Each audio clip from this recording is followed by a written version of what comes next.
नमस्कार दोस्तों, स्वागत है आपका बालाजी हिंदी क्लास में।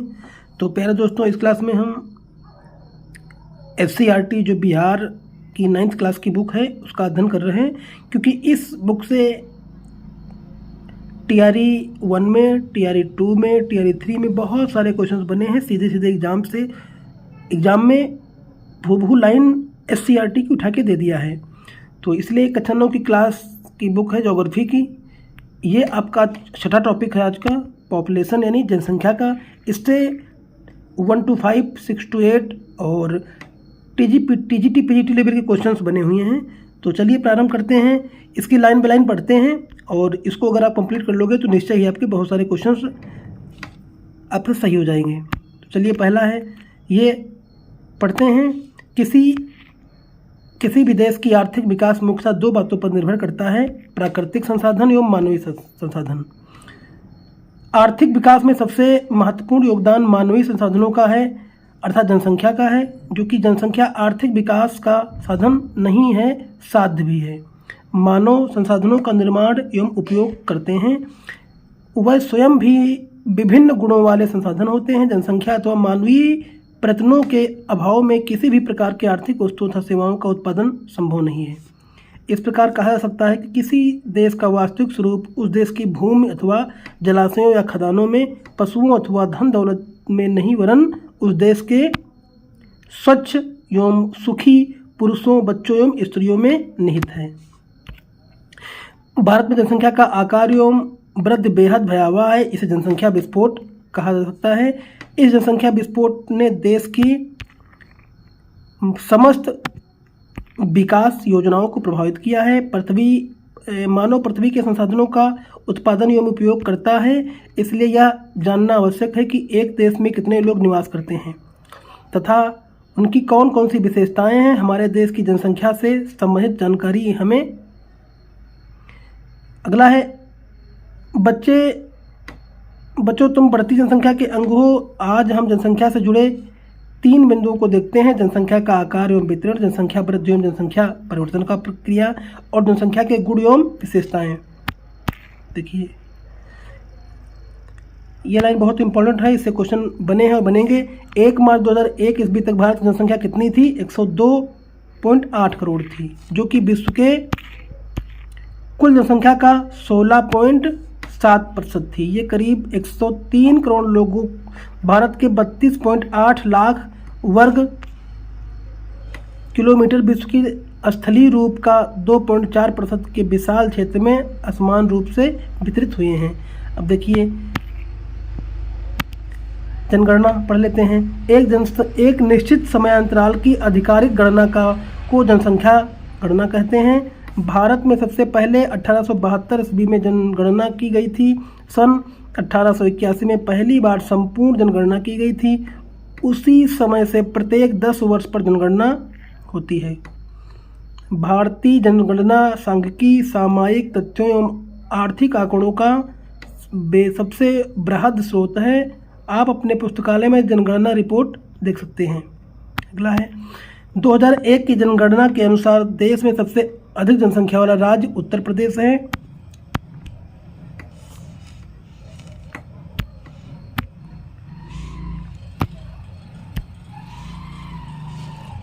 Sorry, 1 minute.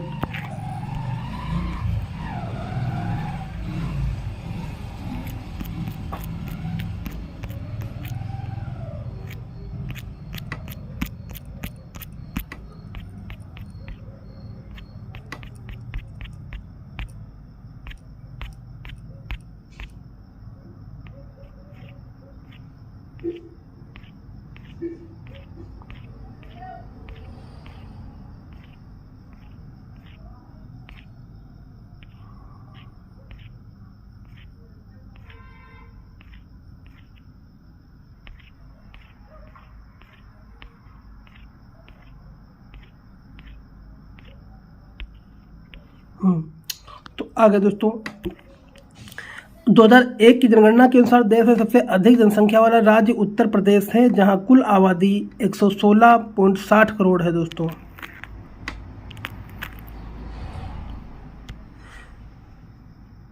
उत्तर प्रदेश में देश के कुल जनसंख्या का प्रतिशत हिस्सा निवास करता है। दूसरे स्थान पर महाराष्ट्र जहां 9.68 करोड़ आबादी कुल जनसंख्या का 9.42% है दोस्तों। तीसरे स्थान पर बिहार है, इसकी आबादी 8.29 करोड़ है। कुल देश की जनसंख्या का 8.6% है। इन बड़े राज्यों के विपरीत हिमाचल क्षेत्र के राज्य सिक्किम की आबादी केवल 5 लाख है तथा लक्षद्वीप में केवल 60,000 लोग निवास करते हैं। भारत की लगभग आधी आबादी केवल 5 राज्यों में निवास करती है। ये राज्य हैं उत्तर प्रदेश, महाराष्ट्र, बिहार, पश्चिम बंगाल, आंध्र प्रदेश है। क्षेत्रफल की दृष्टि से राजस्थान में सबसे बड़ा राज्य है, जिसकी आबादी भारत की कुल जनसंख्या का केवल 5.5% है। अगला है, भारत में जनसंख्या के असमान वितरण का कारण क्या है दोस्तों? ये देखिए, जनसंख्या घनत्व के आधार पर भारत में जनगणना का वितरण। जनसंख्या घनत्व का तात्पर्य भूमि के प्रति इकाई पर अधिवासित होने वाली जनसंख्या है। भारतीय जनगणना विभाग द्वारा स्तरीय मापन के रूप में प्रति वर्ग किलोमीटर को एक इकाई माना जाता है। इस दृष्टि से भारत की जनगणना 2001 के अनुसार भारत का औसत घनत्व 325 व्यक्ति प्रति वर्ग किलोमीटर है, लेकिन इनमें भारी विषमता है। मैदानों राज्यों में सर्वाधिक घनत्व है, तटीय राज्यों में भी काफ़ी घनत्व है, लेकिन पर्वतीय राज्यों में आदिवासी आर्थिक संरचनात्मक सुविधा के कमी के कारण कम घनत्व पाए जाते हैं। पठारी राज्यों में सामान्य घनत्व की स्थिति। भारतीय राज्यों में सर्वाधिक घनत्व पश्चिम बंगाल का है। यहाँ औसत प्रति वर्ग किलोमीटर 9.4 व्यक्ति रहते हैं। इसके बाद क्रमशः बिहार 1881, केरल 819 का स्थान है। सबसे कम घनत्व अरुणाचल प्रदेश पर्वतीय राज्य का है, जहाँ औसत घनत्व मात्र 13 व्यक्ति प्रति वर्ग किलोमीटर है। केंद्र शासित प्रदेशों को सम्मिलित कर देखा जाए तो सर्वाधिक घनत्व दिल्ली में है। यह 93,9,340 प्रति व्यक्ति वर्ग किलोमीटर है, लेकिन सबसे कम घनत्व अरुणाचल प्रदेश में है। केंद्र शासित प्रदेश में अंडमान निकोबार द्वीप समूह का घनत्व मात्र 34 व्यक्ति प्रति वर्ग किलोमीटर है। जनसंख्या वृद्धि दर तीव्र होने के कारण भारत के औसत घनत्व में भी तेजी से वृद्धि हुई है।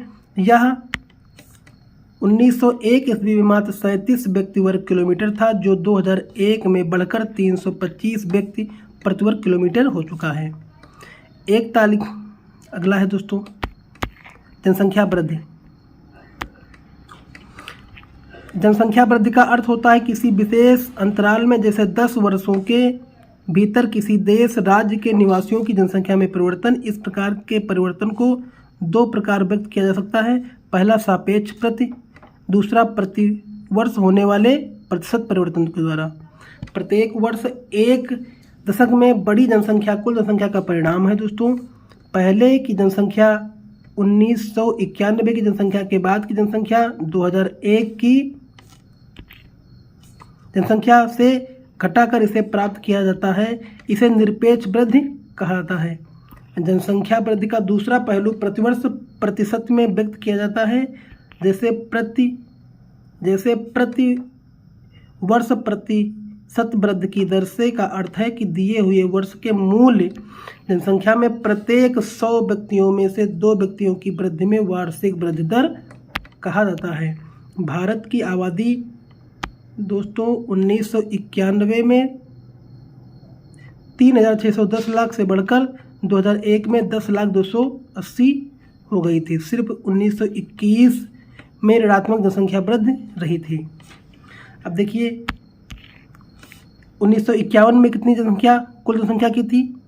कुल जनसंख्या थी लाखों में 3,61,000 और एक दशक में सापेक्ष वृद्धि लाखों में 42.43% और वार्षिक दर प्रतिशत कितनी थी? 1.25%। 1961 में कितनी थी? 439.2 कुल जनसंख्या और एक दशक में सापेक्ष वृद्धि 78.15 और वार्षिक वृद्धि दर 1.96। 1971 में 548.2 और एक दशक सापेक्ष 108.92 और वृद्धि कितनी हुई? वार्षिक वृद्धि दर 2.20%। तो ये टोटल रहा आपका दोस्तों। चलिए अगला है, अब 1981 में देख लेते हैं। 683.3% और 135.17%, 2.6% वृद्धि हुई है।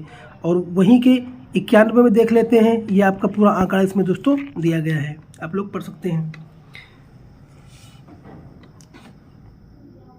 तो 1991 से 1981 तक जनसंख्या की वार्षिक दोस्तों वृद्धि दर नियमित रूप से बढ़ रही है। जनसंख्या में तीव्र वृद्धि की व्याख्या करता है, जो 1951 में 361 लाख से 2001 में 1,28.7 लाख हो गई है। सन 1981 से वृद्धि दर धीरे धीरे कम होने लगी है। इस दौरान वृद्धि दर में तेजी से कमी आई है, फिर भी केवल 2001 में कुल जनसंख्या में 1.82 लाख की वृद्धि हुई है। इतनी बड़ी दशकीय वृद्धि इससे पहले कभी नहीं हुई। इस पर ध्यान देना आवश्यक है कि भारत की आबादी बहुत अधिक है। विशाल आकार की जनसंख्या में कम वार्षिक वृद्धि दर सापेक्ष वृद्धि बहुत अधिक होती है। जब 10 करोड़ जनसंख्या में न्यूनतम दर से भी वृद्धि होती है, तब भी जुड़ने वाले लोगों की कुल जनसंख्या बहुत अधिक होती है। भारत की वर्तमान जनसंख्या में वृद्धि दर 155 लाख है, जो कि संसाधनों एवं पर्यावरणीय संरक्षण को निष्क्रिय करने के लिए पर्याप्त है।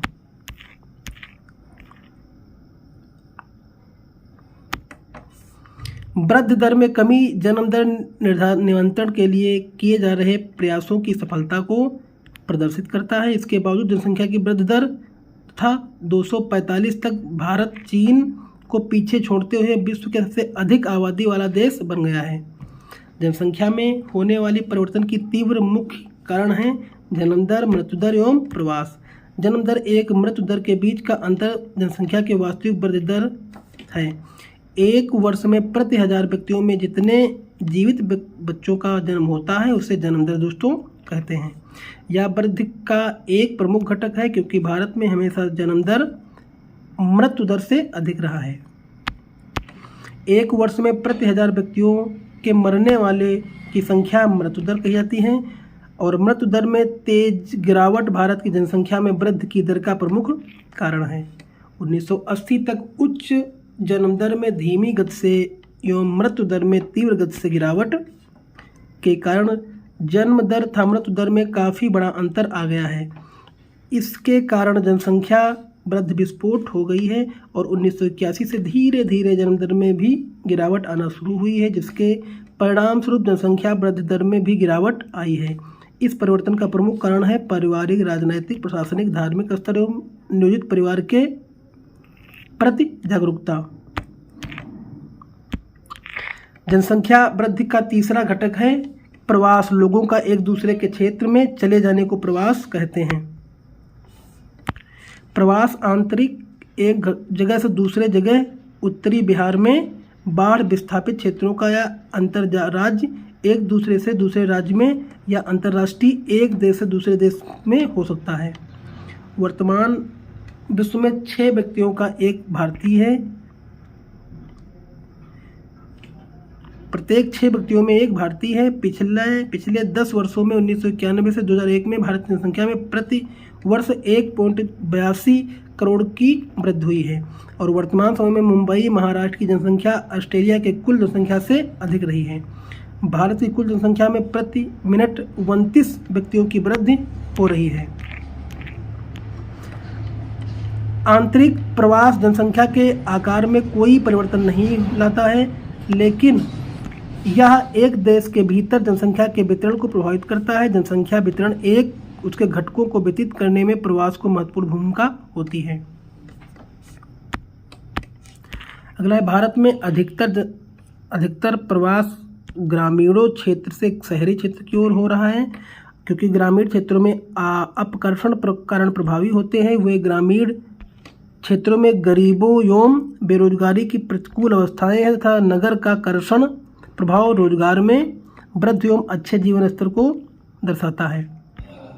प्रवास जनसंख्या परिवर्तन का एक महत्वपूर्ण घटक है। यह केवल जनसंख्या के आकार को ही प्रभावित नहीं करता है, बल्कि उम्र, लिंग के दृष्टि से नगरीय एवं ग्रामीण जनसंख्या की रचना को भी परिवर्तित करता है। भारत में ग्रामीण नगरीय प्रवास के कारण शहरों तथा नगरों की जनसंख्या में नियमित वृद्धि हुई है। 1951 में कुल जनसंख्या की 17.29% नगरीय जनसंख्या है, जो कि 2001 में बढ़कर 27.78% हो गई है। एक दशक 1991 से 2001 के भीतर 10 लाख से अधिक जनसंख्या वाले नगरों की 23 से बढ़कर 35 हो गई है। अब देखिए कुछ विशेषताएं हैं कौन कौन से, जैसे आयु संरचना के दृष्टिकोण से भारतीय जनसंख्या को 3 वर्गों में विभाजित किया गया है। किशोर वर्ग 15 वर्ष से कम आयु, प्रौढ़ वर्ग 15 से 19 वर्ष और वृद्ध वर्ग 60 वर्ष या इससे अधिक। प्रौढ़ वर्ग की जनसंख्या को श्रमजीवी अथवा कार्यरत आयु वर्ग कहा गया है और प्रथम और अंतिम वर्ग की आधारित जनसंख्या कहा गया है। भारत में किशोर वर्ग के अंतर्गत 36.5% जनसंख्या है और प्रौढ़ वर्ग के अंतर्गत 56.7% तथा वृद्ध वर्ग में 6.8% जनसंख्या है। स्वास्थ्य सुविधाओं में तेजी से हो रहे सुधार के कारण वृद्ध वर्ग की जनसंख्या में तीव्र वृद्धि की संभावना है। इसके विपरीत जनसंख्या नियंत्रण में प्रति जागरूकता और प्रबंधन के अनुकूल उपायों के कारण किशोर वर्ग में कमी आने की पूरी संभावना है। कार्मिक या क्रियाशील वर्ग में जनसंख्या अनुपात में सर्वाधिक वृद्धि से रोजगार के नए आयामों को तलाशना होगा, अन्यथा बेरोजगारी की समस्या विस्फोटक रूप ले लेगी। अब देखिए लिंग अनुपात क्या है। प्रति 1000 पुरुषों पर महिलाओं की संख्या को लिंग अनुपात कहा जाता है। यह जानकारी किसी दिए गए समय में समाज में पुरुषों एवं महिलाओं के बीच की समानता की सीमा मापने के लिए एक महत्वपूर्ण सामाजिक समयक है। देश में लिंग अनुपात महिलाओं के पक्ष में नहीं, सन 1991 से 2001 के बीच के लिंग अनुपात की सारणी दर्शाई गई है। दोस्तों देखिए 2091 में लिंग अनुपात क्या था, 946। 1961 में क्या, 941। 1971 में 930। 81 में 934। 1991 में 929 और 2000 में 933। क्या आप जानते हैं, ये इम्पोर्टेंट है, केरल में प्रति पुरुषों पर महिलाओं की संख्या 158 है और पांडिचेरी में प्रति 1000 पर 101 है, जबकि दिल्ली में 1000 पर 1800, 1000 पर 821 था। हरियाणा में प्रति 1000 पर केवल 861 महिलाएं हैं। इस पे जो है इम्पोर्टेंट है दोस्तों। अब देखिए साक्षरता दर। साक्षरता जनसंख्या का बहुत ही महत्वपूर्ण संसाधनात्मक गुण होता है। स्पष्टता, केवल एक शिक्षित और जागरूक नागरिक ही बुद्धिमत्तापूर्ण निर्णय ले सकता है तथा शोध एवं विकास के कार्यों को कर सकता है। साक्षरता स्तर में कमी आर्थिक प्रगति में एक गंभीर बाधक होती है। अब देखिए 2001 ईस्वी की जनगणना के अनुसार एक व्यक्ति जिसकी आयु 7 वर्ष से अधिक है, जो भाषा की समझ को विकसित कर लिया है, तो उसे साक्षर श्रेणी में रखा जा सकता है। दोस्तों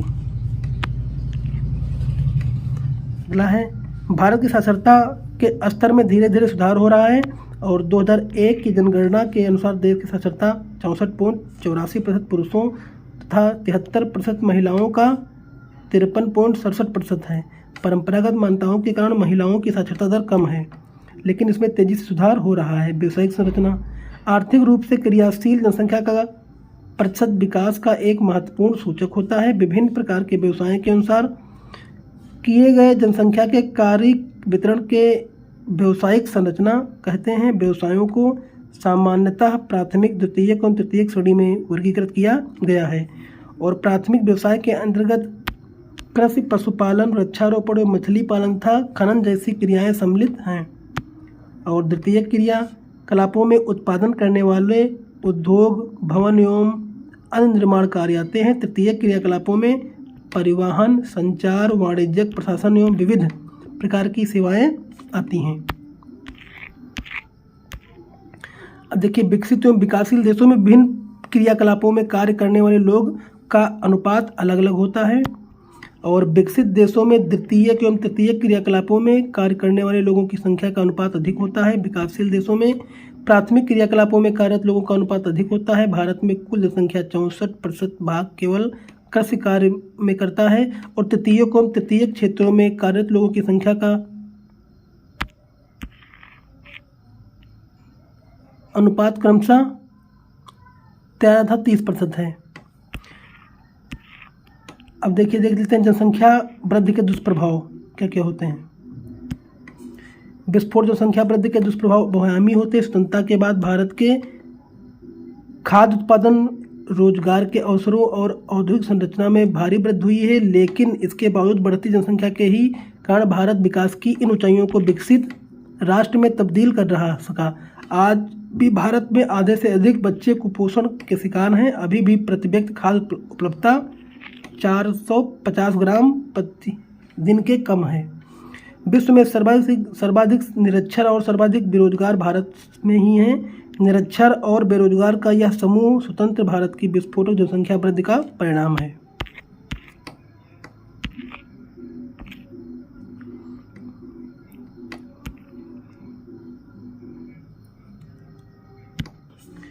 आज भी कृषि भूमि पर जनसंख्या का दबाव लगातार बढ़ रहा है, क्योंकि अधिकतर जनसंख्या गांवों में रहती है। भूमि सीमित है और इसके उपयोग करने वालों का आकार बृहद हो गया है। परिणाम स्वरूप वैसे भी भूमि पर कृषि, पशुपालन और अधिवास दबाव पड़ने लगा है दोस्तों।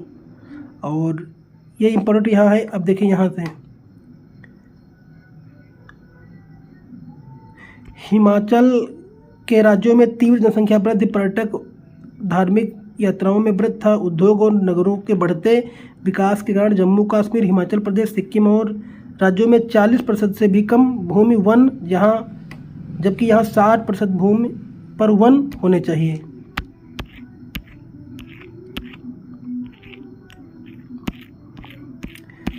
आगे देखिए राष्ट्रीय जनसंख्या रीति, ये क्या है। जनसंख्या विस्फोट के उत्पन्न हो रही समस्याओं में रखकर प्रथम पंचवर्षीय योजना काल में ही जनसंख्या नियंत्रित की नीति अपनाई गई थी। भारत विश्व का पहला देश है जिसमें प्रथम पंचवर्षीय योजना के दौरान परिवार नियोजक कार्यक्रम को सरकारी कार्यक्रम घोषित किया गया था। आज भी विश्व में सर्वाधिक परिवार कल्याण केंद्र भारत में हैं, लेकिन परिवार नियोजन की स्वैच्छिक नीति के कारण जनसंख्या नियंत्रण की दिशा में कोई विशेष सफलता नहीं मिली। अतः 1976 ईस्वी में राष्ट्रीय स्तर पर जनसंख्या नीति की घोषणा की गई, जिसमें लड़के और लड़कियों के विवाह की आयु न्यूनतम क्रमशः 81 और 18 वर्ष रखा है। केरल जिसे राज्य में साक्षरता को प्राथमिकता देकर जनसंख्या नियंत्रण का अप्रत्यक्ष प्रयास प्रारंभ किया गया। इसमें भारी सफलता भी मिली है। इस सफलता को आधार मानकर 8वीं पंचवर्षीय योजना में अप्रत्यक्ष कार्यक्रम को अधिक महत्व दिया जा रहा है। इन महिलाओं के सशक्तिकरण, रोजगार की संभावना सृजन, गरीब निवारण, द्वितीयक रोजगार में लगे हुए लोगों के लिए प्रोत्साहन और हतोत्साहित नीति था।